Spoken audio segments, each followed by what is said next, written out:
Imagine being trapped in a metal box surrounded by thousands of miles of open ocean with no connection to land for 3 entire months. No grocery stores, no water utilities, and no power grid. To most of us, this sounds like a survival nightmare. Yet, tens of thousands of massive cargo ships do exactly this, functioning as completely self sustaining floating cities.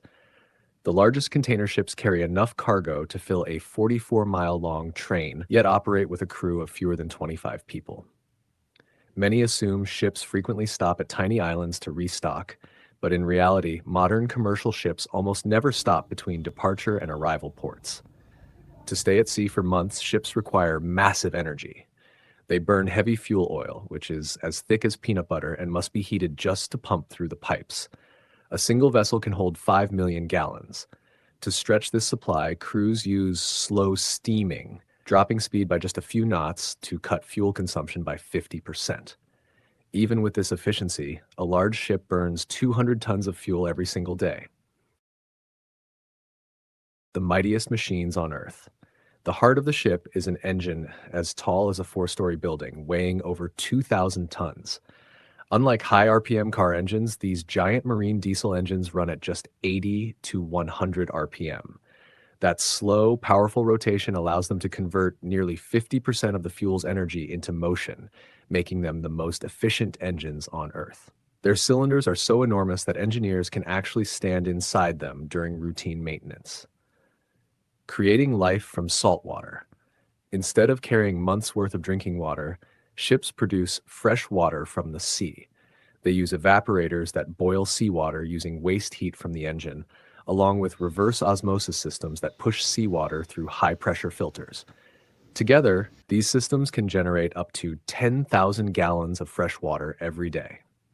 Before it reaches the crew, the water is remineralized, so it tastes just like tap water on land. Feeding a crew for 90 days requires military-grade planning. Tons of supplies are packed into climate-controlled walk-ins, a veggie room just above freezing, a deep freeze meat locker, and dry storage. The kitchen operates on a strict timeline. Fresh greens are eaten first, followed by root vegetables, and finally canned or frozen goods. They even bake fresh bread daily because storing flour takes up less space than storing thousands of loaves. Life on board follows a strict 24/7 watch system, typically 4 hours on duty and 8 hours off.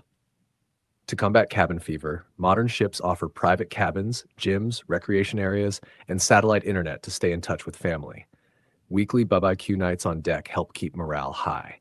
Since there is no doctor on board, senior officers are trained in advanced medical aid and use satellite links to consult doctors on shore.